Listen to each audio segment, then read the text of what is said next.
Donc, Bon. bonjour, excusez-moi. Donc, Maxime Bécu, donc la société Biapi. Donc, on est une société de prestation de services en agriculture de précision. Ces prestations donc, sont commercialisées au travers de coopératives, de CETA, la chambre d'agriculture. Mais on fait aussi tout ce qui est R&D, donc sur les nouvelles technologies agricoles, afin d'apporter des solutions concrètes aux agriculteurs. Donc aujourd'hui, la présentation va se tourner donc vers la résilience que l'agriculture de précision peut apporter aux agriculteurs, notamment au travers de la connaissance et de la gestion des sols.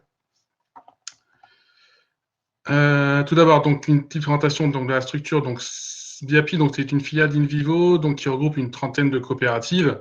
Les coopératives vont être les interlocuteurs privilégiés des agriculteurs pour les faire progresser techniquement, économiquement, environnementalement, par le biais de solutions d'agriculture de précision. En parallèle de Biapi, donc il y a Defisol, donc qui a été à la genèse de toutes ces solutions donc qui ont été construites par Defisol et donc qui ont été reprises par Biapi. Et donc Defisol donc a été créé en 2003 par GRCETA et donc va supporter la partie R&D donc qui va permettre d'apporter ces nouvelles solutions aux agriculteurs. Donc juste pour une diapositive donc sur la démarche, voilà, la démarche de Biapi. Donc, la coopérative donc qui est en contact avec les agriculteurs donc va commercialiser donc cet aspect conseil donc au travers d'un conseil qui est annualisé via un diagnostic donc qui est réalisé donc soit de fertilité soit de potentiel. Et donc, c'est au travers de ce diagnostic-là, donc on va permettre à l'agriculteur de faire de la modulation de ces intrants. C'est-à-dire qu'un rendez-vous donc, qui est prévu avec l'agriculteur et la coopérative donc, pour gérer donc, les pratiques culturelles de l'agriculteur et donc de conseiller donc, les doses les plus adaptées en fonction des cultures, des sols qui ont été diagnostiqués. L'agriculteur pourra récupérer ses cartes de modulation via une plateforme et donc moduler automatiquement tous ses apports.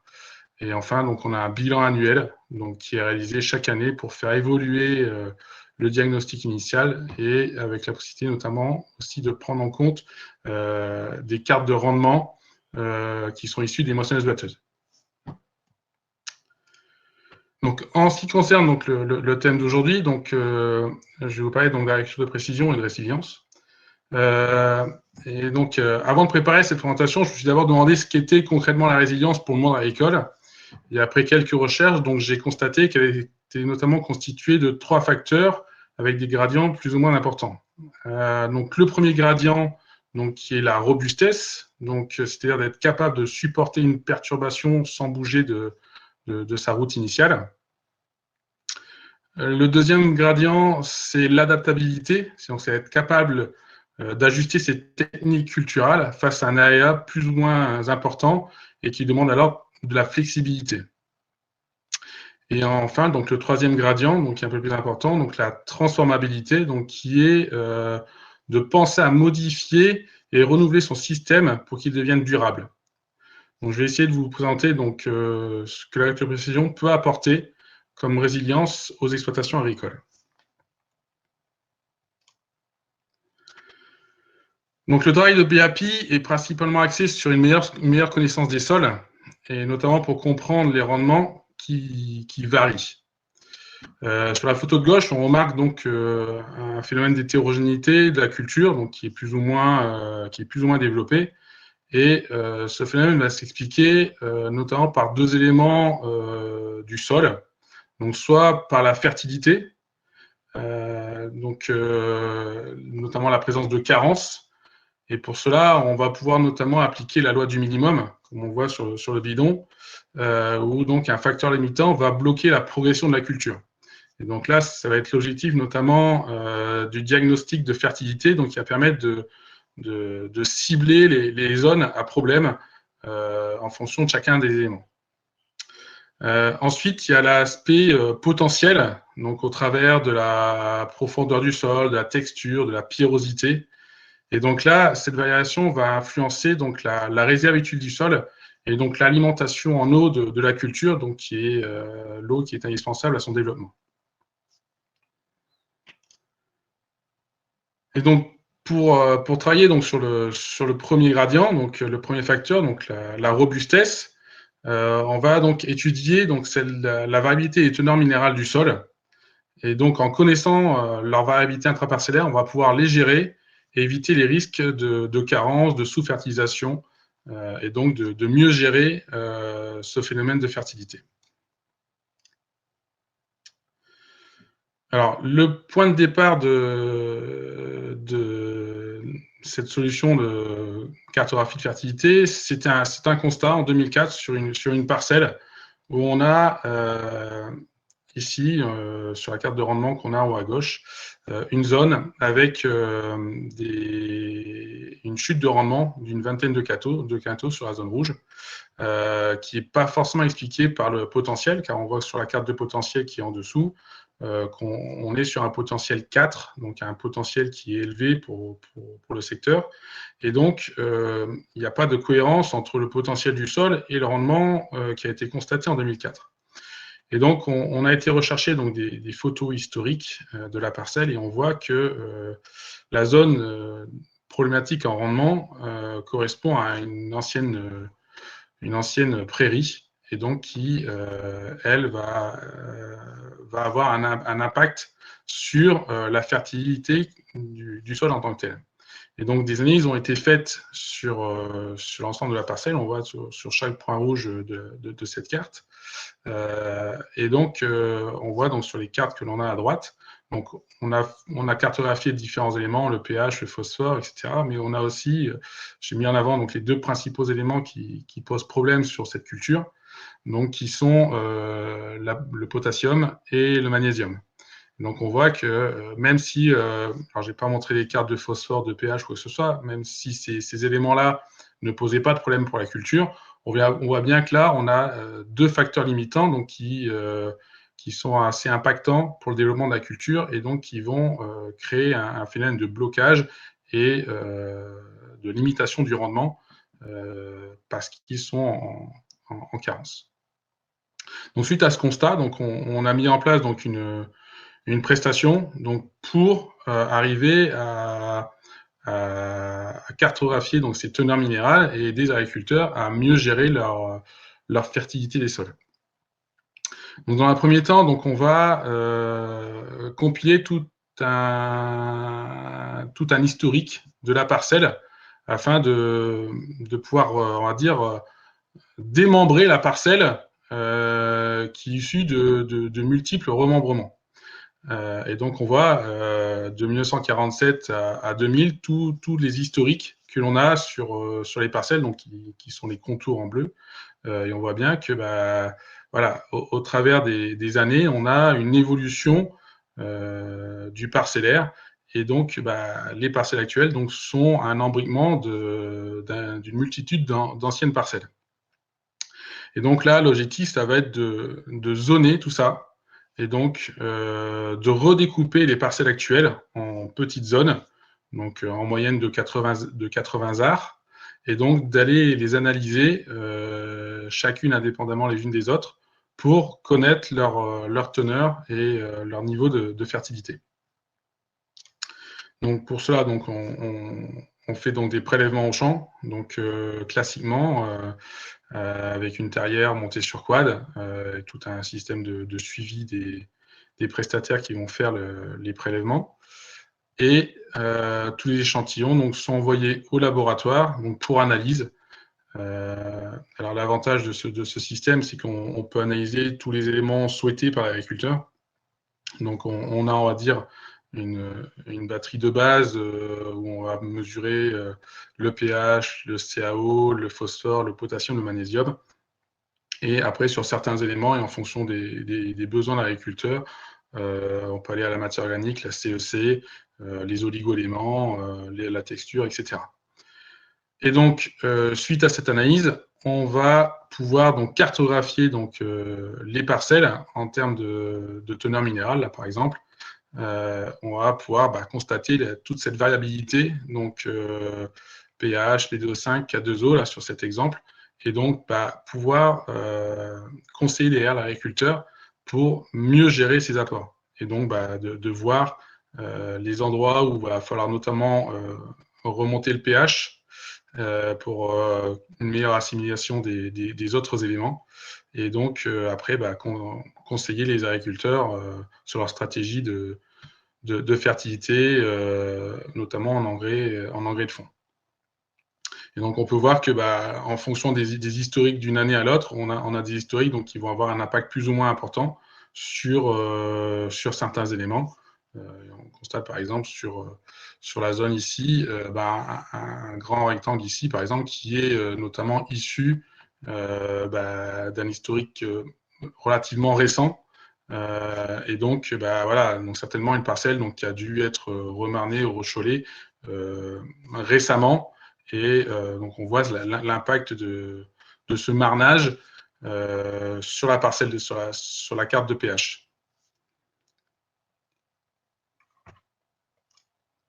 Et donc, l'objectif, donc tout ça, donc ça va être de faire de la modulation d'apport. Donc, on a un diagnostic donc, que l'on a en haut à droite, donc par exemple ici sur cet exemple de 2007. Donc, on va voir des zones carencées en phosphore, des zones surfertilisées. Et donc là, l'objectif, suite à ce diagnostic, donc, ça va être de réaliser des cartes d'application qui vont être adaptées à chacune des cultures. Et donc d'appliquer automatiquement les doses qui vont être préconisées et de revenir quelques années plus tard pour constater l'homogénéisation, si on peut dire, des teneurs minérales. Voilà, l'objectif, c'est vraiment qu'on puisse être dans une situation où on va éviter tout phénomène de carence, notamment pour que la culture puisse éviter justement d'être en stress à cause d'un facteur limitant pour lequel elle ne peut pas s'alimenter. Et donc, on peut aussi le constater donc, au travers de cette parcelle ici. Donc, un autre exemple où en fait, on a notre carte de teneur en phosphore ici à gauche. On voit les zones rouge et orange donc, qui sont avec des teneurs faibles et très faibles. Et sur la carte de rendement que l'on a au milieu, on voit bien l'impact de ces carences, de ces teneurs faibles sur le rendement qui est constaté sur la carte de rendement. Et donc, et si on regarde un peu les faits au travers de ces différentes teneurs, on voit donc le rendement et l'impact que peut avoir donc, des teneurs faibles et très faibles par rapport à une teneur, on va dire, normale. Le rendement est impacté, on va dire, au moins au maximum jusqu'à 16 quintaux sur l'exemple qu'on a ici. Et donc, on voit bien que en éliminant les facteurs limitants, on arrive à favoriser la capacité tampon du sol et donc à tolérer donc, les perturbations qu'on pourrait rencontrer, donc, qui vont être plus ou moins fortes d'une année ou d'une autre. Voilà un peu la robustesse que peut apporter l'agriculture de précision. Ensuite, si on regarde le deuxième facteur, donc, qui est l'adaptabilité, donc pour cela, on va étudier la variabilité du potentiel du sol. Et donc, en connaissant sa variabilité intraparcellaire, on va mettre la bonne dose au bon endroit au bon moment, notamment en fonction du comportement de la culture, mais aussi de la météo. Donc, sur cette parcelle, un essai sur 3 cultures a été mis en place. Donc, l'objectif était de mettre en avant l'impact de la variabilité intraparcellaire sur le rendement de ces cultures. On voit sur la carte de conductivité donc, qui est au milieu, elle nous indique les zones de variation du potentiel du sol, et donc qu'on peut évaluer notamment au travers des profils donc, qui sont en dessous. Donc, on voit qu'on a des profils donc, qui vont de 35 cm de profondeur du sol jusqu'à 1,20 m, donc, ce qui va avoir forcément un impact sur la réserve utile du sol. Et donc, cette notion de réserve utile, donc très différente au sein de la parcelle, va forcément avoir un impact sur la culture. Et on peut donc constater l'amplitude de rendement qui est importante sur le tableau de droite, donc sur le blé orge maïs, où on va aller par exemple pour le blé de 70 quintaux à 109 quintaux, et pour le maïs de 30 quintaux à 82 quintaux en fonction des différents types de sols. Donc c'est pour cela qu'on a mis en place donc une solution de cartographie du potentiel afin de pouvoir d'aider l'agriculteur à mieux zoner ces types de sols au sein de ses parcelles et donc d'adapter ses apports en fonction de ces types de sols. Donc, cette solution, donc BIAPI potentiel, se déroule en 4 étapes. Donc, la première étape va être de faire une mesure de conductivité électrique du sol, c'est-à-dire qu'on va glisser ici un conductimètre ici dans cette gouttière qui va mesurer la facilité du courant à passer dans le sol. Donc, on va passer cet appareil tous les 12 mètres. Et l'objectif, donc, ça va être de cartographier cette parcelle et donc de voir les zones plus ou moins conductrices du sol. Donc, l'aspect conductivité va notamment être lié à la teneur en eau du sol, car c'est notamment l'eau qui va faciliter le passage du courant dans le sol. Mais cette teneur en eau va varier notamment en fonction de la texture, de la profondeur, de la pierrosité et d'autres facteurs donc, qui ont un impact un peu moins important, mais voilà, ça va notamment être lié à cette notion de réserve utile. On obtient donc une carte de ce type, de conductivité, et donc là, l'objectif va être de localiser avec l'agriculteur un certain nombre de profils afin de caractériser chacune de ces zones. Car une zone qui est fortement conductrice n'est pas forcément gage de bon potentiel. Parce que, en fonction par exemple, de son taux d'argile, on peut avoir un impact plus ou moins important négativement de ce taux d'argile, par exemple. Et donc, différents profils sont réalisés au sein de la parcelle. Et donc, on va pouvoir constater les différents types de sols. Et donc, de pouvoir derrière faire un calcul de réserve utile, même constater l'horizon de surface, donc qui peut être notamment aussi un critère important pour la modulation de la densité de semis. Et donc, suite à cette carte de conductivité et à ces profils culturaux, donc on va pouvoir en déduire une carte de sol, donc là une carte de réserve utile, mais aussi une carte de potentiel du sol. Et donc tout cela va nous permettre de pouvoir caractériser et donc de faire de la modulation sur différents éléments. Le premier élément qui est le plus utilisé, c'est notamment l'azote, où là on va pouvoir jouer sur la quantité d'azote apportée en fonction du besoin de la culture.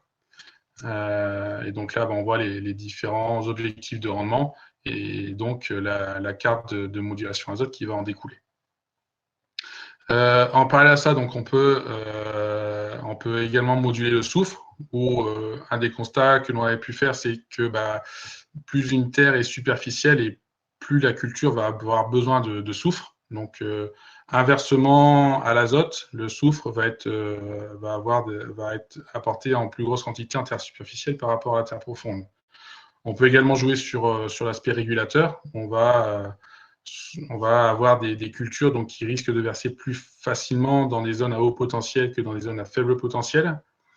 En fongicide, on peut également prévoir de protéger un peu mieux les zones à haut potentiel que les zones à faible potentiel, car on va avoir plus de végétation et donc notamment une humidité ambiante qui va être un peu plus importante sur les zones à haut potentiel, du fait de la végétation un peu plus dense, et donc d'un risque aussi de perte de rendement qui peut être un peu plus élevé.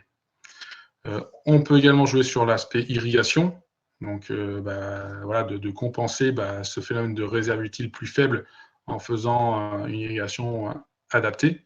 Donc pour l'instant, l'aspect irrigation, c'est quelque chose qui est un peu plus compliqué parce qu'on n'a pas, mis à part sur des systèmes en pivot, il n'y a pas beaucoup d'autres systèmes qui permettent de faire vraiment de la modulation facilement, même si sur certains canons, on peut jouer sur la vitesse, ce n'est pas forcément la chose la plus facile. Et ensuite, chose aussi qui est très répandue, c'est l'aspect densité de semis, et donc d'adapter la dose de semis. Donc ça se voit souvent en maïs notamment, donc d'adapter cette dose de SMI en fonction des types de sol. Et donc, pour montrer par exemple un exemple concret sur l'azote, donc là, ici, donc, un essai, enfin 2 essais même, qui ont été placés sur cette parcelle. Donc, un essai donc, en terre superficielle ici, donc, où on voit un sol avec une faible réserve utile, un faible racinement possible de la culture. Et donc, un même essai, donc les mêmes modalités donc, qui ont été placées dans un sol avec une réserve utile plus importante et une profondeur de sol plus importante. Et donc, on voit la réponse de ces 2 essais. Et donc, on voit très bien que sur la zone à faible potentiel, on a une réserve utile limitée, ben, on va très vite plafonner en rendement et donc avoir une dose d'azote donc, qui va s'arrêter, la dose optimale qui va s'arrêter à 110 unités. Et sur la terre à plus haut potentiel, on va avoir un intérêt à monter plus haut en termes de dose d'azote. Et donc là, on peut donc constater un écart donc de 110 unités entre une terre à faible potentiel et une terre à haut potentiel. Donc ça, après, ça, c'est des choses qui peuvent varier d'une campagne à l'autre en fonction notamment de la météo. Hein. Si on a une pluie régulière qui permet d'alimenter la culture, on va avoir cet écart donc, qui peut se réduire. Voilà, donc tout ça, c'est à adapter d'une année à l'autre, d'où l'importance de faire un conseil qui soit adapté annuellement. Et donc, si on vient sur la même parcelle que tout à l'heure, quand on avait constaté l'impact du phosphore sur le rendement, si on prend la partie type de sol, et donc là, le phénomène notamment d'hydromorphie, par exemple, ici, on voit que toute cette zone ici a un risque d'hydromorphie qui est relativement important. Et donc, ce type de choses, donc, qui est du coup évalué au moment des profils de sol, va se retrouver sur la cartographie de rendement qu'on retrouve ici. Et donc, on peut voir, d'une part, sur les argiles hydromorphes, l'impact de ce type de sol sur le rendement. Et pareil, sur des zones qui sont un peu moins, avec une résultante un peu moins importante que la partie qui est argileuse et non hydromorphe, le petit gain qu'on peut y retrouver aussi. Donc, l'importance donc, de caractériser la carte de conductivité pour bien savoir sur quel type de sol on est sur chacune de ces zones et donc de pouvoir vraiment adapter les apports en fonction de ce constat et aussi du comportement de la culture. Donc, là, donc, il est essentiel donc, de savoir mesurer le potentiel cultural donc, pour pouvoir moduler ces apports et donc ajuster ces méthodes au fur et à mesure de la campagne. Donc, on va donc, l'objectif, donc, c'est de s'adapter à l'hétérogénéité intraparcellaire pour produire mieux et produire plus. Donc, en fonction de ce que l'on va pouvoir mesurer et constater sur les parcelles, on va s'adapter et donc pouvoir dire sur cette zone-ci, on va plutôt limiter, par exemple, l'azote parce qu'on sait que le potentiel n'est pas là et que la culture ne pourra pas le valoriser, et que sur des zones à plus haut potentiel, on pourra apporter une dose d'azote plus importante parce qu'on sait qu'elle sera valorisée. Et donc enfin, un dernier élément, donc le troisième facteur, donc qui est la transformabilité, excusez-moi. Donc pour cela, donc on va amener les agriculteurs à faire évoluer leur système de production pour répondre aux attentes environnementales.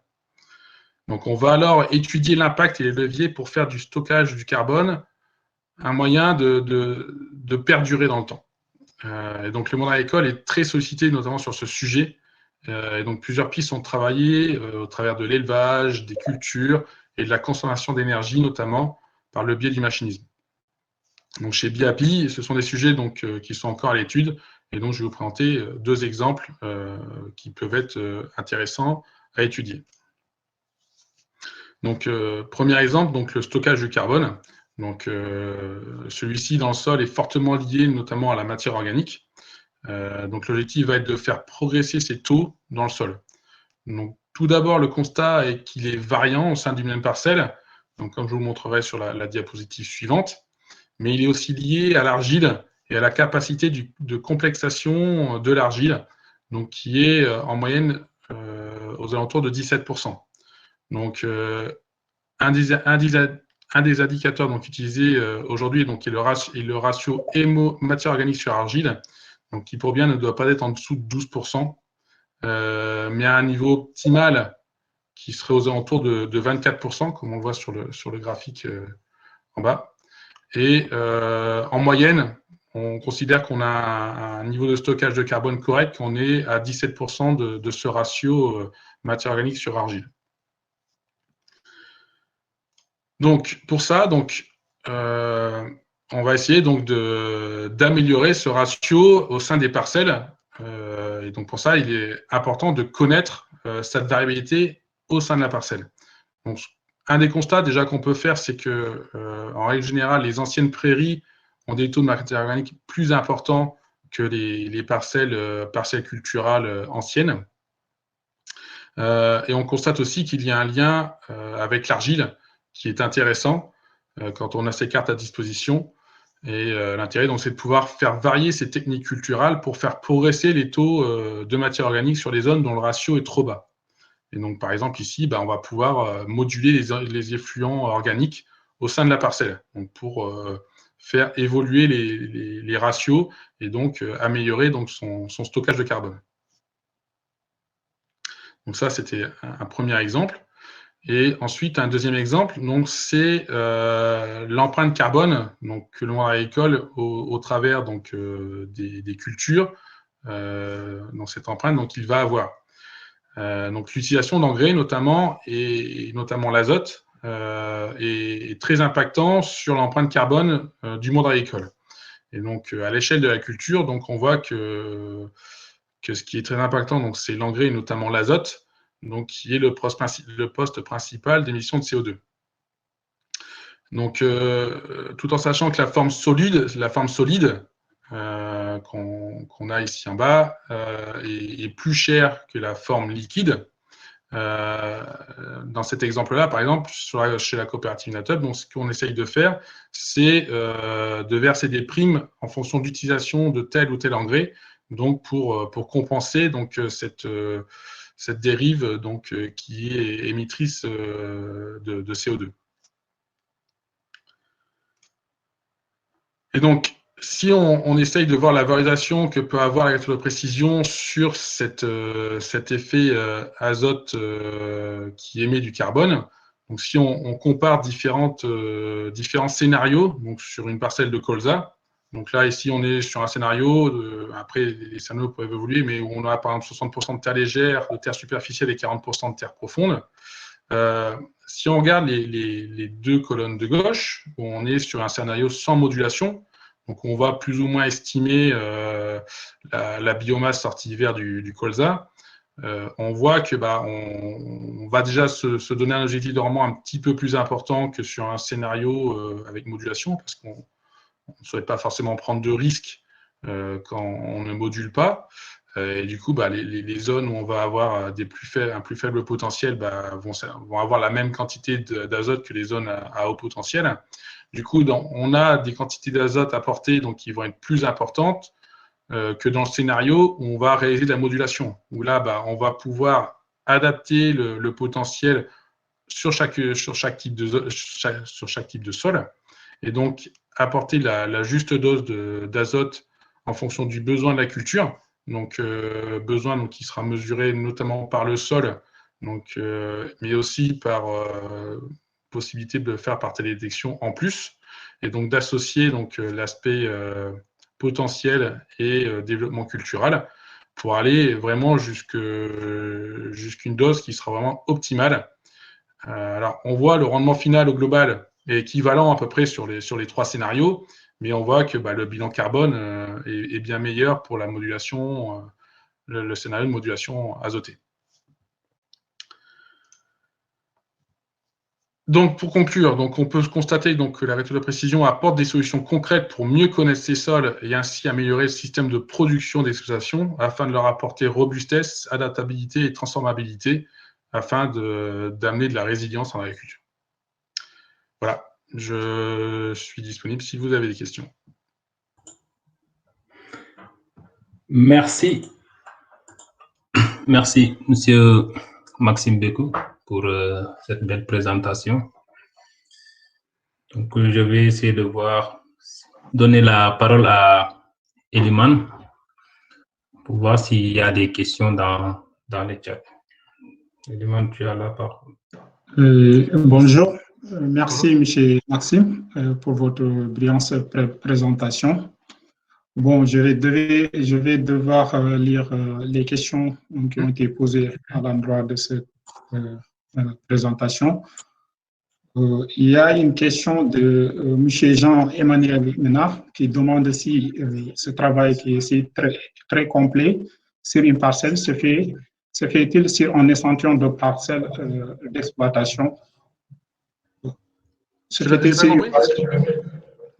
travail très complet sur une parcelle se fait-il sur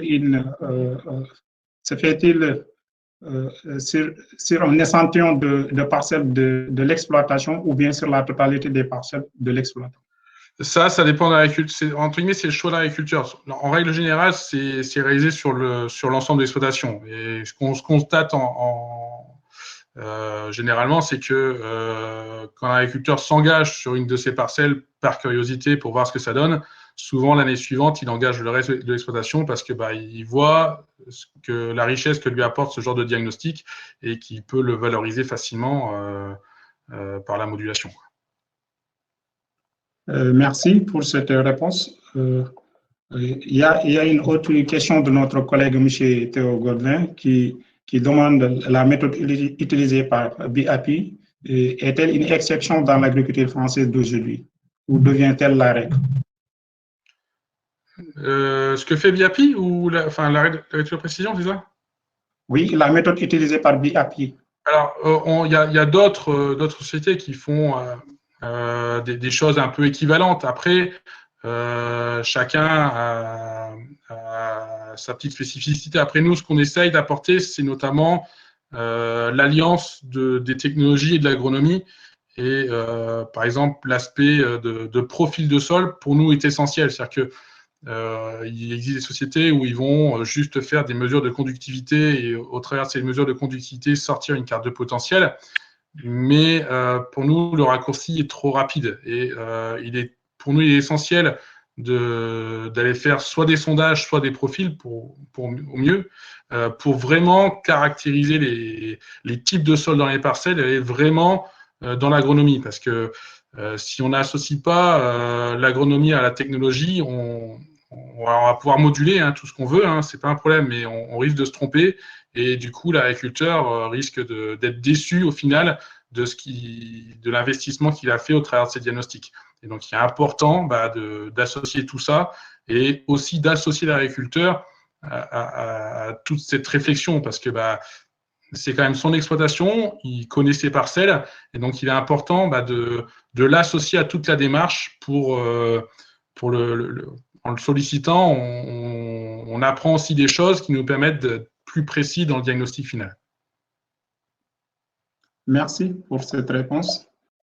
Une autre question de Mme Sarah Potin qui demande environ combien d'exploitations sont suivies avec une prestation BAPI. À l'heure actuelle, on doit être aux alentours de, si je ne dis pas de bêtises, entre 800 et 1000 exploitations de caractérisées en France. Et les prestations fonctionnent-elles sur tout type de culture ou plutôt réservées à la grande culture? Ça peut être sous tout type de culture. Par exemple, l'aspect fertilité, il va impacter toute culture. Donc après, ce qui va être important, c'est la stratégie de conseil qui va être réalisée derrière. Donc le diagnostic, il peut même être adapté à des cultures peut-être plus spécifiques. Par exemple, sur des champs des champs de salade où on a peut-être besoin de plus de précision, on peut augmenter le nombre d'analyses de sol s'il le faut. Voilà. Après, c'est pour ça aussi qu'il y a un dialogue qui est aussi essentiel avec l'agriculteur pour répondre à ses besoins et adapter le diagnostic vraiment plus précisément à ce qu'il attend. Et comme ça, on a vraiment quelque chose qui est utile derrière pour l'agriculteur. Parce que c'est bien de diagnostiquer, mais si derrière, on ne fait pas l'application et la modulation, bah, c'est pas qu'on a mis de l'argent par les fenêtres, mais là, vraiment, l'objectif, c'est de concrétiser son investissement et de le rentabiliser. Donc, c'est au final toute une connaissance de ces sols donc, qui est importante pour… c'est quand même la base de travail de l'agriculteur. Okay, merci pour ces réponses. Et une nouvelle question de M. Mohamedou Lamine Diman qui dit, qui vous remercie d'abord, et pour la mesure de la potentialité agricole, quelle valeur accorder, affectée à chaque entité, irrigation, fertilité, etc., pour l'agrégation. Et est-ce arbitraire ici ou est basée sur une méthodologie quelconque, l'analyse des composantes principales, ACP à titre d'exemple? Alors, en fait, notre stratégie, c'est au travers de ce diagnostic, on a toute une… je ne sais pas si j'ai bien compris la question, mais on a toute une stratégie de conseil donc, qui est basée sur notamment des essais longue durée, fertilisation notamment, où on va, au travers de ces essais, pouvoir construire une stratégie de conseil pour apporter le conseil le plus adapté en fonction de la culture donc, qui est en place. Donc, il y a tout un algorithme qui a été construit avec différents types d'essais dans différentes conditions pédoclimatiques pour qu'on ait la meilleure réponse possible au diagnostic qu'on aura construit.